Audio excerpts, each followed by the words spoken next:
L'éveil spirituel est un phénomène vécu par plusieurs d'entre nous. Nous nous ouvrons à notre véritable nature et élevons notre niveau de conscience. Comme je l'ai mentionné dans mes articles précédents, plusieurs transformations font leur apparition à ce moment. Nous vivons de grands bouleversements émotionnels qui nous poussent à tout remettre en question et à faire le point sur notre vie. Et maintenant, qu'en est-il de cette prise de conscience quant au sens de notre existence? Voici ce que j'ai retenu et réalisé lors de mon propre éveil. Je le résume en 5 points. 1. Simplifier son existence. 2. Être dans la joie. 3. Consacrer sa vie à sa mission d'âme. 4. Connaître et accepter sa nature véritable. 5. Devenir amour. Ces 5 points sont devenus le fondement de mon existence. Examinons-les un peu plus en détail. 1. Simplifier son existence. Nous avons souvent tendance à nous compliquer la vie. Pourquoi? Parce que l'ego croit que c'est la seule façon pour lui de survivre. Notre mental nous fait croire que nous devons toujours nous en rajouter un peu plus. Plus de travail, plus de biens matériels, plus d'argent, plus de relations. Nous croyons également devoir être plus performants, plus compétitifs, plus perfectionnistes, plus conciliants. Bref, nous ne nous sentons jamais à la hauteur et nous exigeons toujours plus de nous-mêmes. L'éveil nous fait prendre conscience que c'est dans la simplicité que nous trouverons notre bonheur, autant dans la simplicité intérieure qu'extérieure. Comment simplifier sa vie intérieurement? En nous débarrassant de nos pensées négatives répétitives, en mettant de côté nos jugements, opinions et commentaires désobligeants, en acceptant les autres tels qu'ils sont véritablement, en laissant la place à nos ressentis et émotions provenant du cœur, en entretenant un discours positif avec nous-mêmes et en laissant émaner notre lumière, en cessant de nous exiger l'excellence, en acceptant nos défauts et nos qualités, en acceptant le moment présent sans toujours penser à demain. Comment simplifier sa vie extérieurement? En nous débarrassant de tout ce qui n'est pas essentiel et vital, en cessant d'accumuler des objets sans importance, en faisant de la place pour de la nouveauté, en réduisant nos tâches, nos obligations, car cela provient de notre ego qui n'est jamais satisfait, en cessant de nous rajouter du stress et en appréciant ce que nous sommes, faisons et avons, en délaissant tout ce qui nous cause de la tourmente, de l'inquiétude et de la tension. 2. Être dans la joie. Lorsque nous sommes dans la joie, nous vibrons à une fréquence beaucoup plus élevée. Nous attirons à nous les personnes, les événements et les situations dont nous avons besoin pour évoluer. Maintenant, comment faire pour être dans la joie? Faites ce que vous aimez. Faites ce qui vous rend heureux et vous comble de bonheur.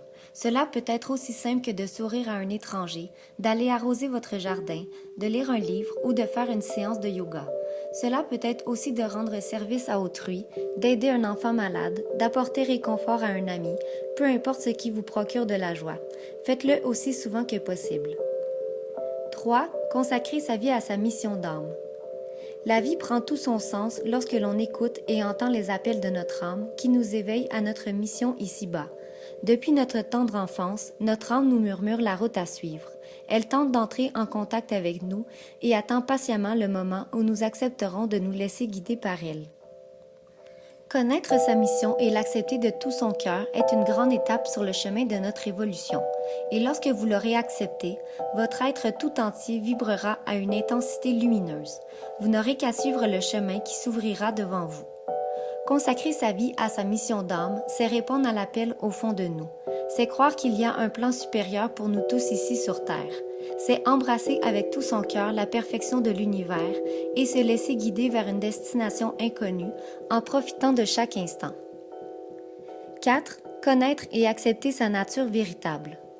L'éveil nous fait réaliser que nous sommes beaucoup plus que notre corps physique, notre nom, notre âge et même notre nationalité et notre état civil. Nous sommes la présence, la conscience, la lumière, l'unité, la joie. Nous sommes un être spirituel et multidimensionnel venu sur Terre pour vivre des expériences dans la matière. Nous sommes ici pour évoluer consciemment. Notre véritable nature se cache derrière notre mental, notre ego. Elle est dans les profondeurs de notre être. C'est notre essence fondamentale.